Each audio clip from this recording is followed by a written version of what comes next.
It is my pleasure to open the scientific program of the conference. We're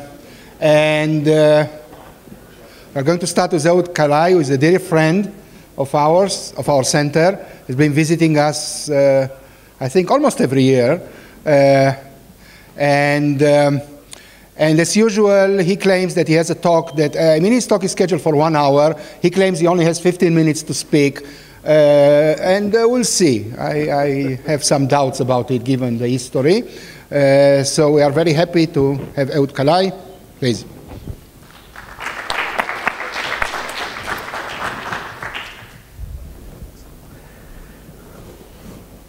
Thank you. Very nice to be here to celebrate this happy occasion. Before I turn to what I have to say, let me say a few words about the center and the great impact that it has on people like me. Let me look at it from my point of view. So, several important things. One is new knowledge. And my own work was inspired by a great number of people in the center. I wrote some names. I'm sure I left out many other important names.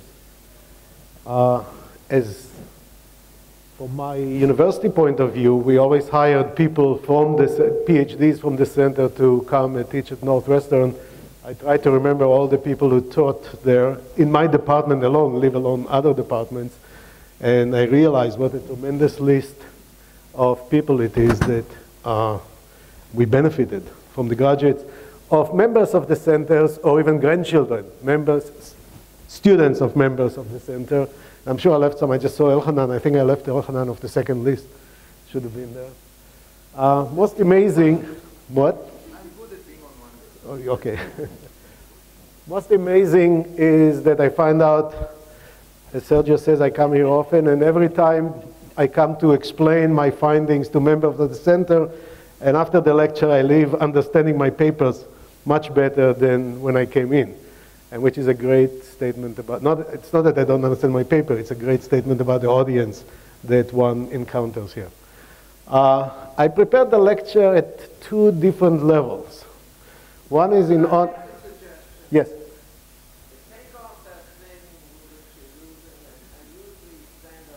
But I want to move around. Maybe I'll try to put it better. Let me try to... Let me put it in a better... Let me try a better location. Is this better now? Is this better, Israel? You know all this stuff. I try to prepare the lecture. Is it... Can you adjust it better, maybe? Okay, I should... Okay, 1, 2, 3, 4, 5. Is it too loud or too soft? Too loud and too much. We can't understand you. At least I can. Nobody can. Okay. So you think it'll work better there? Okay.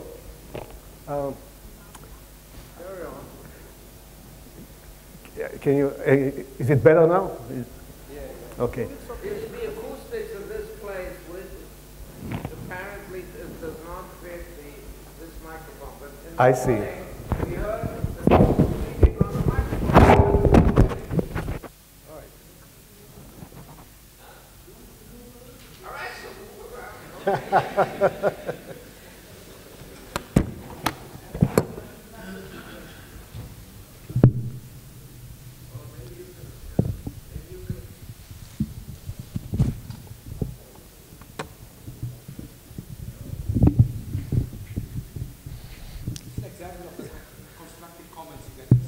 Right.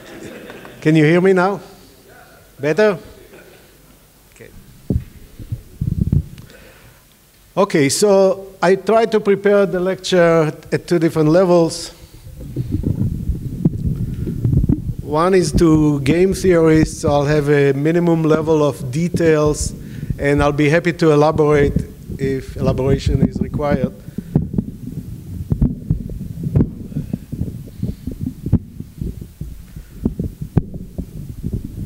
But also in honor of Hannah Shemesh, who we should mention as part of the contributions of the center, at least from my eyes, who is really Hannah and all of her administrative crew. He's been doing a tremendous job. So the level will be schizophrenic. I'll try to explain by the way of examples to every person who is not an expert in game theory, but also have enough details, hopefully, for game theorists. So let me move to the subject. So I'm going to talk about two directions of research that I've been involved with. One is learning in repeated games, and one is stability in large games. And I'm currently involved in an area of direction which is an attempt to merge the two and connect the intersection of the two to economic stability. So the first area, learning in repeated game, it started with a joint paper with Ehud Kalai, who is a student of the center. And the title is Rational Learning Leads to Nash Equilibrium. I'll elaborate immediately. And the follow-up literature, which I will not exactly mention all the papers, there have been quite a follow-up to this paper. Same thing in stability in large games, a later paper of myself and follow-up literature, and then I'll explain the common foundations and how it relates. So let me start with learning in repeated game. And let me first give you the big message, first to more or less game theorists, then I'll do an example for non-game theorists. So at any equilibrium of an n-person Bayesian repeated game in which some conditions hold, I'll explain the conditions in a minute, two nice things happen. The players learn to predict the future play of their realized opponents, right? So in a Bayesian game, I don't know exactly who my opponents are. I mean, I know their names maybe, but I don't know their preferences, their types, and so on. So I don't know what they'll do because different types of players will play differently. So while I may know the strategy overall of all the different types, I don't know what the actual types that I will encounter are going to play. And the question is, would I play optimally against them, the realized type? And the answer is, with time, I may not learn who the types of the opponents are, but I would learn to predict how these realized opponents are going to play against me. So I would learn to predict correctly. And the second phenomenon, which is a consequence of the first one, is that because of that, as the play continues, the actual play of the game, which was initially a Bayesian equilibrium against unknown types, will converge to a Nash equilibrium of the repeated game as if the types are known. That's just a phenomenon of any Bayesian equilibrium. So in effect, through the play of the game, the players learn. Some assumptions that are needed, sufficient conditions that are needed here, is player types drawn at once at time at the beginning for the duration of the infinite game, and that they are independent of each other. Subjectively independent is a little weaker. For the case of two players, you don't need independence. Each player knows only his type, and each player's period's payoff is determined by his type and the group action profile. So whenever I know the actions of everybody, since I know my type, I know my payoff. So sometimes we refer to it as a game with known payoffs. And the objective of every player is to maximize the present value of the sum of all future period payoffs. So it could be any discounting by which we discount. It doesn't have to be near one or anything like that.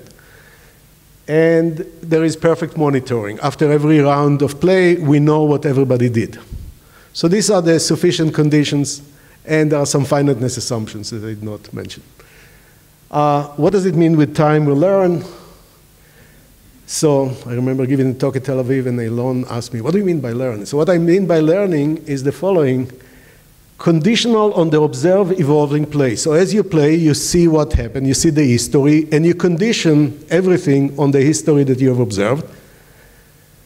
And then, conditional on this, you compute the posterior of the future strategy of any player, and this conditional future strategy become closer and closer to the actual strategy that the realized type will play. It merges in the sense of Blackwell and Dubin's in a very strong sense. So I start predicting with closer and closer probabilities to the truth. They are mixed strategies. And what does it mean, converge to Nash equilibrium? Again, conditional on the observed play of the game. I look at the future play after a long history from now on, and the future play, the distribution about how they mix their strategies, become very close to the sum Nash equilibrium of the repeated game with the known types. In other words, we learn to play a Nash equilibrium of the game as if the types are known. Okay. And I'm talking about the play, not of the equilibrium path. I'm talking about the way they actually play. This is a careful remark down here. They don't learn the actual opponent's type, but they learn to play as if they did. Okay. So de facto, it is close to the play of a Nash equilibrium. Question? I'm sorry. Okay. So let me give you an example, and I want to start connecting it to some economic applications. Let's say there are n producers of widgets. They're going to start production today, and they will produce repeatedly at time periods 1, 2, 3, and so on. At the beginning of each period, a producer decides what kind of widgets he will produce and how much he's going to ask for the widgets he produces. And everybody does it. This takes place, and at the end of the period, every producer observes his competitors' choices and collects his profits from this period. Each producer, at the beginning, knows only his own production capabilities and cost, and these are going to stay constant throughout the infinitely repeated game. At the Bayesian equilibrium, as usual, the objective of each producer is to maximize the expected present value of his future payoffs, assuming that they all use the same interest rate or the same discount factor. Now, it's important to notice here that players can act strategically. It's a game theory model. So, for example, some examples of strategic acting. A producer may experiment with different types of widgets and different types of prices to see what happens, how his opponents react, and how the market will respond. A producer may act strategically in a teaching sense. So I may want to discourage competition, and I may sell widgets for a very low price for a long time to convince my opponents that my production costs are very low and there's no point competing against me. Try to push them out of the market. Okay, so these are examples of strategic behavior that I may want to try during the play of the game. Nevertheless, with time, the producers will learn to predict the future choice of the competitors as if they know the competitors' capabilities and production cost. They will not, but they will play as if they know it. And they play as if, common knowledge. So let's state it differently. At equilibrium, you cannot fool your opponents forever. It's not that you cannot fool all the people all the time. It's you cannot fool anybody all the time, okay, if the players are rational. So here we are in a fully rational Bayesian type of setting. Let me put it in a different type of game that you may be more familiar with. If you play poker repeatedly with the same hand, even if you never show your hand and you act very clever and strategically during the play of the game, eventually they would learn to play against you as if your hand is known. Okay. This is, the fact that it's repeated makes it less surprising, but for example, it means that you cannot do long-term bluffing, right? I cannot bet heavily for the beginning for many periods and hope that you'll never enter again. Let's say poker hands are arranged from 1 to 10. I have a 1, you have a 2. And we start, let's say I start and you have to call. So I play, let's say against Sergio, I bid $100 with my 1. Sergio says, well, he bids $100 with his 1. He probably has a good hand. I only have a 2. I'm going to drop out. And I will just keep playing bidding $100 repeatedly with my 1, and Sergio with his 2 will always let me win, and I'll be making a profit, the ante, every period forever. Perhaps possible, right? This theorem says it cannot, because in the long run, we will play as if we have our hands shown, right? So, so you cannot bluff like this. Yes. Okay.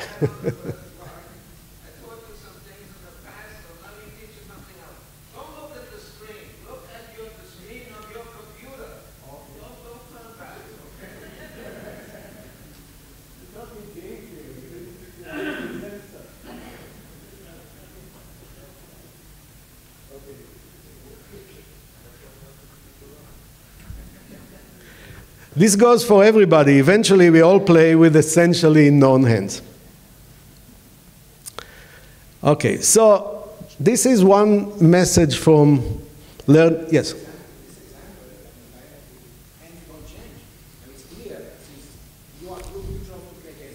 Yes. No, no. I'm saying even if we don't show my hand, right? So let's say. So there'll be a third party. What is this chess that you don't? Somebody will say Ehud won. So that's a good question. Let me clarify Sergio's question. So let's say we play the poker repeatedly. Somebody, a referee, is standing on the side. I bid Sergio fold. If he folds, I don't even have to show my hand. But in this imaginary poker, even if he calls, I will never show. He will never see my hand. Somebody will say if he won or not. So for example, if you never call. Right. No, that's it. Yeah, but if you drop, can I have the chairman supervisor help me? But if you did not call, right? If you did not call, you don't know what my hand is. So at equilibrium, you cannot have that. Not at equilibrium. At a general Bayesian equilibrium, you can have it initially. You can bluff. I can make an opponent drop for 20 periods or 100 periods and take advantage until learning takes place. But eventually, you will start coming in and winning the hands. You cannot bluff in the long run, even if you don't come in. Okay, so I hope this message is clear. Now let me switch to stability in large, many-player games. Why? Yeah, the intuition, it's puzzling at first. The intuition is, so the learning part says you will learn to play as if the hands are known. An equilibrium, epsilon close to epsilon equilibrium with the hands being known. So the most surprising thing maybe is that the epsilon equilibrium of poker game with the known hands, this cannot happen. Why is that? Because if you play, I did not compute it, but if you'll compute it, I computed other poker games, there's always a mixed strategy. So even if I have a very low hand, I will call with a very small probability. At the Bayesian equilibrium, I will call with a very small probability. And if we play for a long time, eventually, I will come in. And then, as Sergio says, I will see that or whoever is the two, will see that his hand is better, and from there on, the game will be resolved. Is that? You're intentionally doing that to discover the other person's hand. That's why you're calling this. Whatever, yeah, you're doing it. That's what Bayesian equilibrium says you should do. Arsani does it, yeah. I do it. Arsani does it, yeah. It's a part of Bayesian equilibrium. Part of Bayesian equilibrium is to randomly play. You don't drop with probability 1. And that's just illustration of how the learning eventually takes place. Okay. Let me switch to a similar message, a different message, instability in large games, but related. And this is based on a later paper of myself and some follow-up literature. Consider, now I'm going to switch instead of to repeated game to a one-shot simultaneous move Bayesian game. We play the game once, but there will be many players. Right? As you will see, both involve law of large numbers. One is because we play the game many times, and I get to see many observations about how you play. Now everybody's going to play only once, but there'll be many players, so I'll get to see many players play. Any equilibrium of an n-person simultaneous move one-shot Bayesian game is approximately structurally robust, provided that some conditions hold. Structurally robust is a more complex, very strong, useful concept. Let me say it here in a few, oops.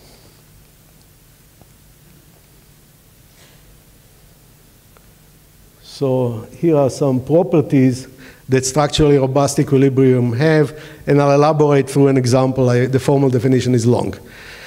Structurally robust equilibrium means the following. Take an equilibrium of the simultaneous move one-shot game and alter the game to allow all kinds of other possibilities. For example, instead of playing simultaneously once, we'll play sequentially. Now, game theorists know that changing the order of play can alter an equilibrium. What was an equilibrium when you play sequentially is no longer an equilibrium. Suppose I allow players to revise their choice after they've seen what everybody else did. Again, game theorists know that if you allow revisions, you may destroy an equilibrium. I can have an option to delegate my actions to somebody else. We can have cheap talk before we play the game, or have cheap talk revised then. We can have commitments, we can disclose information. All of these things generally may alter an equilibrium, which is somewhat of a disturbing thing, because when you write down the rules of the game, you write them down and the game is very sensitive to these rules, but how it's played in real life is not so clear. I'll do an example in a minute. So it's good to have such structural stability. The assumptions needed are several. First, as I said, the number of players has to be large. Player types are subjectively independent, as it was in the repeated game. Each player is informed only of his type, again the same. Now, important assumption here is semi-anonymity. A player's payoff depends on his own type and action, but as far as the opponents are concerned, not on the specific actions and types, but only on the empirical distribution of them. What percentage of them did that, and what percentage did something else, and so on. So I look at them as an aggregate opponent distribution. And payoff functions are continuous. So under such condition, we get structural robustness. Let me do an example. Computer choice game. Suppose I have players 1 through n will be large. Each has to choose IBM or Macintosh once. Each player is an IBM type or Macintosh type with 50-50 chance. And let's fix the payoff. It doesn't have to be, but for the sake of simple illustration, let's assume that everybody's payoff is simple and described by the following expression. You get 0.10 payoff if you choose the computer of your type. If you choose the computer that you don't like, you get 0 here. And you get another 90% times the proportion of opponents you match. So if 80% of the opponents chose the same computer that you chose, you get plus 0.72. Okay. So in effect, what I'm describing here, people whose main objective is to match, but there's a little extra bonus on top of matching if they match with the computer that they like. Is this clear? And let's look at the following equilibrium. Choose the computer of your type. Is an equilibrium. It's actually a strict Nash equilibrium. And this equilibrium survived the type of modification, alterations that I described before. So let me elaborate on this through the example. So imagine that all the students, all 20,000 of them come to the university next year, and they are told by Friday afternoon on the website you have to click IBM or Macintosh. Now, this is a very difficult game to analyze because it's a continuous time game. You know, they have until Friday to click. I don't know when they'll make the move. I don't know exactly how it will happen. Would the YAL come to talk to me and we'll consult on how to do it? Will I get to see how some people did? Maybe after I saw what some people did, I will go back and unclick my choice and click the other one. The whole thing depends on what we do on Friday afternoon. So there is a lot of possibilities of revision order changing, information leakage, and so on. And I can go on and on to show you how general this thing is. And I don't know how to find an equilibrium given the large variety of games that I could write to describe this process of computer choices. Now, the fact that I have a large number of players, and under the assumptions I did in the previous slides, if we look at the simultaneous move game, where at once everybody chooses the computer that they like, this equilibrium survives all these alternations that I describe here. We'll just choose the computer that we like, and no matter how the game is actually played, it will remain equilibrium. Depending on the alterations, there may be other equilibrium, but this is one equilibrium that will survive through all the alterations. So it's a very nice notion of stability. Let me do it again. Let me bring it to economic production game because I want to talk about economic stability here. So again, let's say I have n producers, and each chooses a quantity for a one-time production. It's a one-shot game now. Each has bounded capacity on how much he or she can produce, and each has production cost per unit cost. And these are drawn independently and known only to the producer himself. Everybody knows their own. Let's say market price is a decreasing function of the total supply.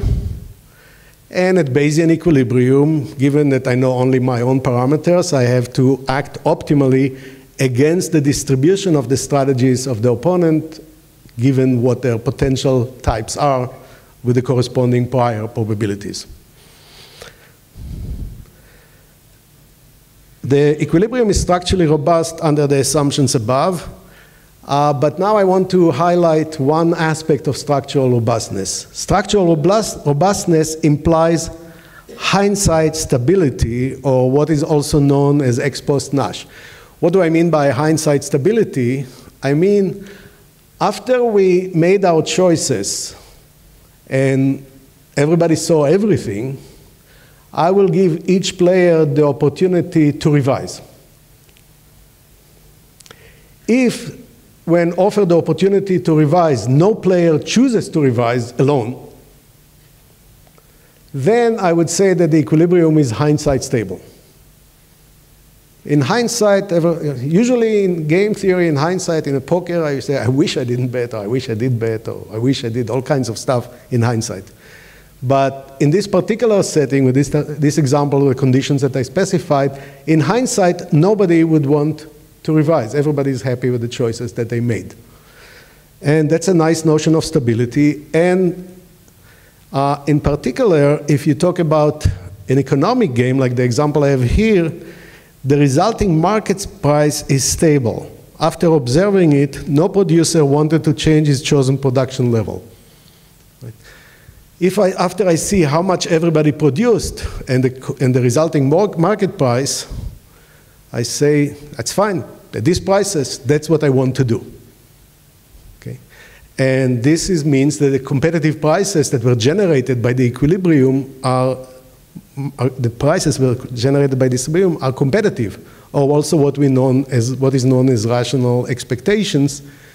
And as you may know, rational expectations in the context of incomplete information is a very hard thing to get. But with this particular setting, one gets it automatically as a consequence of structural robustness or hindsight stability. So let me just remind you, as I said, that the formation of competitive prices that reflect the differential information available to agents in the market is a difficult problem in economics. So if you remember, let me remind you of the Grossmont-Stiglitz paradox. So the Grossmont-Stiglitz paradox says, let's take it as a given that market prices reflect all the differential information available to agents in the market. Therefore, when I'm going to buy stock and invest my retirement fund and whatever, I don't have to go and study specific companies. The market prices already reflect all the information that I can gather. But if this is the case for everybody, then who is going to find out the information that makes the prices reflect the agent information. Right? So that's a famous paradox. I think that partly the difficulty is that they refrain from entering the game theoretic details of who moves what, when, who knows what when they move, who can react and adjust after that. So in a way, what I'm describing here is a process that allows them to do that. They act on their information and they move after that. So the economic games with hindsight stable equilibrium offer a limited partial resolution to this paradox. I'm saying here limited partial resolution because the assumptions that I made are severely limiting, and I'm going to elaborate in a minute. Okay, so this is stability in large many-player games. Now let me explain, elaborate on the common elements and ongoing research. So, yes? What? Yeah, now, stop.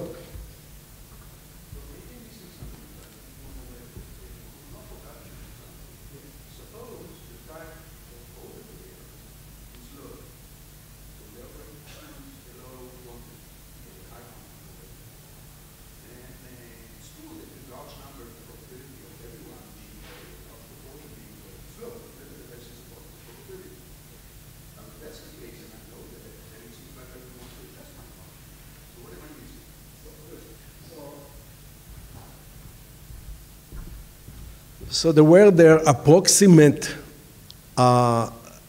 equilibria, says it's like the PAC literature in computer science. With high probability, nobody can gain more than epsilon by revising. Right? So what you're describing is correct, but actually it's a probability that goes to zero exponentially, because they all have to be low, right? So approximate, if I forgot to say approximated places, yeah, it's all approximate. It's asymptotic results. So depending on how many, you get closer and closer.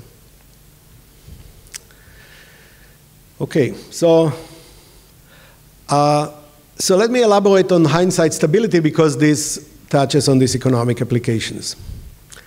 So we got it in the paper I just described with many players, approximate hindsight stability. With probability, arbitrarily high probability, we will get to a situation that nobody would want to revise. And it is also obtained in Kalai learning in the repeated play after many periods of play. The model I just described, you got it in the one shot. In the Kalai learner, eventually we get to it. Let me elaborate on this. In Kalai learner, we do not call it hindsight stability, but we say that you learn to predict correctly, which implies hindsight stability. Let me elaborate on this because this is a very important point. Intuition-wise, and that's what I'll describe, Eran and I are working very hard now in general, but intuition-wise, if I learn to predict correctly, if what I predict is correct, and I will act optimally against my predictions, then I shouldn't want to revise because what will happen is actually what I predicted. Right? So predicting correctly in a very rough sense implies hindsight stability. And that has to be allowed, that is intuitively very clear, but operationally there is a lot of epsilons and deltas and exactly what is hindsight and what you learn to predict and what is your hindsight. All of this has to be elaborated on. But it's a general message and correct definitely in this limited model. Here's another difference that needs to be attended to. Unlike in the model I just described in Kalai alone, in Kalai learners, the players predict correctly the mixed strategies, the upcoming mixed strategies of the opponent, not what the opponents will end up playing, because they're going to flip coins, who knows what will happen. So there's another difference which is important. But suppose that the repeated game in Kalai learner by itself is a game with many players. And again, I'm looking at the aggregate action of the opponents. Now, predicting correctly mixed strategies by another law of large numbers tells me that it's roughly the empirical distribution of their pure strategies, of their realized mixed strategies. If there are many players, if they each randomize, the empirical distribution will be close to the predicted pure strategies, and this difficulty should disappear. But the most disturbing fact, perhaps, is both in Kalai and Kalai, we assume type independence, which makes the implications to price stability of limited interest. Because if you look at economic models and uncertainty and people having differential information, their information is very often correlated if they all depend on the weather, or if they all depend on some other common economic factors. Then to assume that everybody is just randomly getting a signal deals with some economic context, but limited ones. So trying to merge the two has to overcome these particular issues. But the situation is not so bad. Let me give you one more example. And let me change the computer choice game with noisy dependent information to show you that the stability, the ex-post stability fails. So let's assume that there are players 1 through n, and again, each one has to choose IBM or Macintosh. But let me make the types dependent in a particular way to make my point. So let's assume that one of the two computers, either IBM or Macintosh, is better. Nature made it better with 50-50 chance. We don't know which is better, but we all assume that it's equally likely that one of the two is better. And let's assume that we each, given whichever computer is better, we each get independent information which is 90% accurate.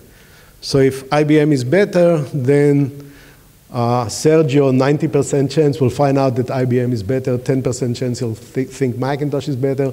Al will, independently of Sergio, assume 90% chance IBM is better, 10% he'll come with Macintosh, Menachem, the same thing, and so on. So everybody will get a signal which is 90% accurate, conditional on whichever computer is better. So we are correlated through the event of which computer is better. And let's assume the following payoffs. You get 1 if you chose the better computer, 0 otherwise. Okay, quite simple, I think. Equilibrium, everybody chooses what is told to be the better computer. Since that's the only information I have and it's 90% accurate, my best response is to choose the computer I told to be better. And that's a Bayesian equilibrium, but it's not stable in hindsight. In hindsight, especially when the number of players is large, 10% of the people will be told the wrong computer, would have purchased the wrong computer, and now they would want to switch. So there's no hindsight stability. And if prices were involved, the market will change. Whatever was bought according to the demand before the purchase, after the fact, there'll be all the, let's say IBM was better, all the people who are stuck with Macintosh would be dying to sell them off and trade them to IBM, and the prices will not be stable. Right? Is everybody? So because of the dependency, the hindsight stability fails. If it was a small number of players, by luck it could work out, but as n becomes large, it's sure to fail. But the good thing in this example is that after one period of play, they will learn, right? So if we're continuing with the same story, we all bought the computer that we were told was better, and now after the fact, I see what everybody bought, and let's say 90% of the people bought IBM, and I ended up buying a Macintosh. I quickly realized that I was one of the unlucky ones who was told the wrong computer. What happens now if this game is played repeatedly? From period 2 on, there's no problem. We all learned after one period of play. So intuition from this simple example is that if you play this game with many players repeatedly, then maybe after a number of periods, short or small or large, you will converge to full hindsight stability and get market stable prices if that's the issue, even if it is dependent. So a joint work with Eran Shmaya, who's another grandson of the Center of Rationality. I think Eran said it's 87.5% correct as of this morning, but we're fairly sure. At a Bayesian equilibrium of a large and slowly changing stochastic game, Most of the periods are hindsight stable. There's economic stability if it's a market game, even if types are dependent in a particular way. Okay. So let me first suppose I have just a repeated game without a stochastic game. Then in the repeated game with many players, we can prove that the number of periods in which there'll be lack of hindsight instability, as in the example I just did, is bounded by some parameters about nature. In particular, we assume a finite number of states, and it depends on the number of states of nature. This can be hopefully weakened later on. It doesn't depend on other things, like the strategies of the players. At an equilibrium, there'll be a bounded number of plays in which there'll be lack of hindsight stability, or if you wish, economic turmoil, where nobody knows exactly what the right, because the prices at the end of the day will be totally wrong compared to what people traded at the beginning of the day. But for the remaining of the period, all but a finite number of them, the prices at the end of the day will be the same as the prices of the beginning of the days, and prices will be stable. Now, we want to take it to a stochastic game where, as the players act, the common element of uncertainty may change. But if it doesn't change very fast, then the long legs of time between changes of the common element of uncertainty, small number of finite number of periods will be with economic turmoil. Then they would learn and play with stable prices. And then when it changes, there'll be a new wave of learning. So basically, if the uncertainty economy doesn't change too often, after it changes, there'll be periods of turmoil and learning. Then prices will become stable. Then as there is another change, again, there'll be adjustment and learning. And then again, it will become hindsight stable and prices will become fine. And this is all on slowly changing, because if the parameters of uncertainty changes all the time, we never catch up with the learning to get into stable periods of play. And we think that this offers a type of resolution to the Grossmont-Stiglitz paradox. Now we are looking very carefully at Bayesian equilibrium learning and all this, and seeing indeed there'll be periods of turmoil, there'll be periods of stability. It depends on the relationship of how fast parameters of uncertainty change and how much we get to play. Either the economy changes very slowly, or we get to act very fast and to learn. So it's the relative change of the parameters of uncertainty to the periods of learning. Thank you.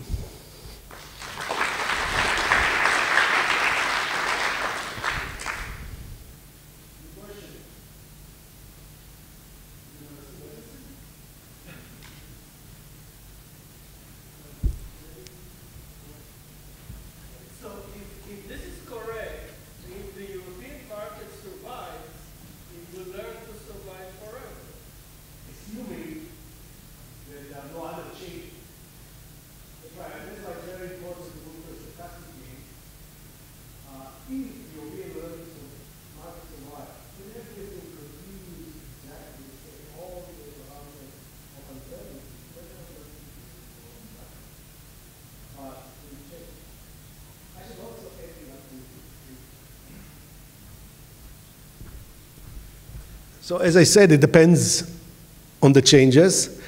It's also interesting that the periods of learning, the theorem, there's a nice theorem of Sylvain Soren and Friedenberg and Levine that says in the repeated game that the periods of learning are finite, but they don't all have to come at the beginning. So let me give you an example where the learning takes place later in some particular way. Suppose, let's go back to computer choice games just to make the point. Suppose my desire to own a computer depends on how many other people own computers. So let's say my payoffs in owning a computer is 0.9 times the proportion of people who own computers. If people own, I'd like to own. The more people own it, the higher proportion, the more my desire is to own one. But given that I own one, there is only one computer. I'm sorry, there's two computers. One is better and one is worse. Some people want to own the better computer, but there is some probability that I'm a weird guy. I like to own the worst computers. Okay? But as long as I didn't buy one, I don't know if it's better or worse. Okay? Again, okay, so my payoff function is 0.9 times the proportion of, if I buy a computer, if I don't buy a computer, it's 0. If I buy a computer, it's 0.9 times the proportion of people who bought a computer. No, bought a computer, yeah, computer owners, plus 0.1 if I bought, according to my type, the better computer, or 0.1 if I bought the worst computer. I'm either a happy person want to have the better computer, or I'm a masochist who enjoys owning the worst computer. The types are what kind of computer I liked to own, a good one or a bad one. Not everybody a better computer or worse computer, and presumably it will correlate with what everybody does. Okay. So there are two issues. Learning now becomes a joint effort, right? Because I don't want to buy a computer until everybody bought one, because if they didn't buy one, my 0.9 doesn't really come into effect, and the cost of buying the computer, maybe I should add in, are not worth for me to own it by myself. So here's an equilibrium. Until time 1000, nobody buys a computer. At time 1000, everybody buys a computer. I will buy one too. And I may waste one period to find out if the computer I bought is the one that I want to have. The better one if I'm better liking computer, or the worst one if I'm a worse for liking computer. So there'll be no learning until period 1000. At period 1000, there'll be one period of learning. And then again, there'll be no learning from there on.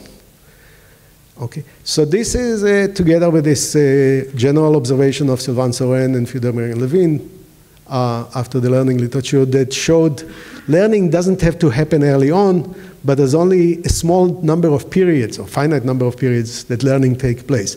When it happens is still an issue.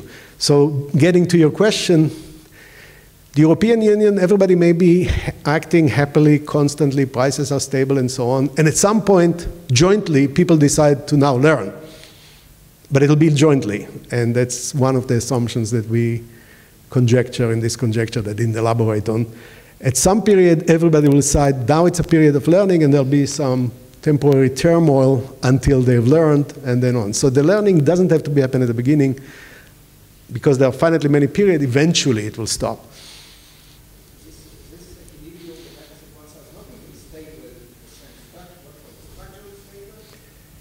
So it's less than, that's very good. It's less than structurally stable, and the reason we can get away with it is because those of you who know the Kalai-Lehrer paper, for economic stability, all I need is subjective equilibrium. I don't need to generate a Nash equilibrium.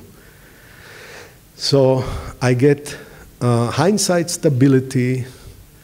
I don't know if we get structural robustness, but we get hindsight stability in the Kalai-Lehrer type of model with dependency.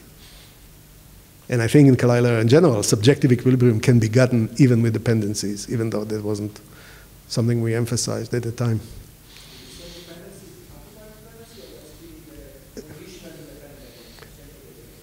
No. So there is a dependency. That's the emphasis now. A dependency, there is a common theta, and we are independent conditional on theta. Exchangeable conditional on theta.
So I'm not saying that as you change the rules of the game, this will be the only equilibrium.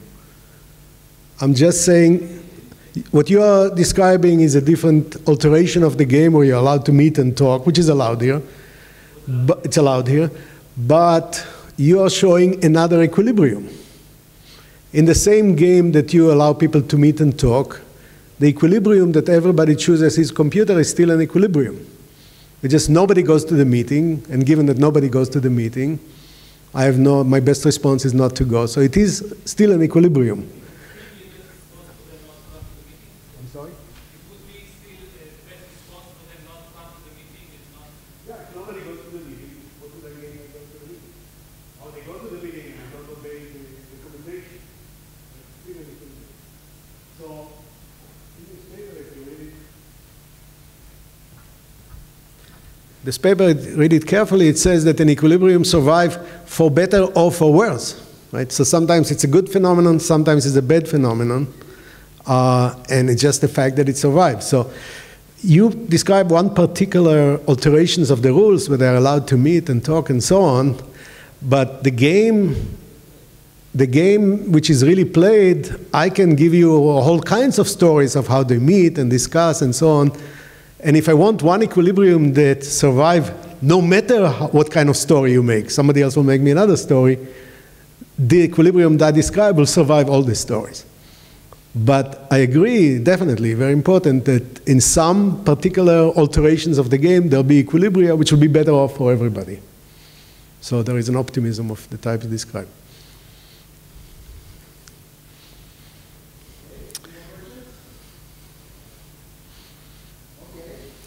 Thank you.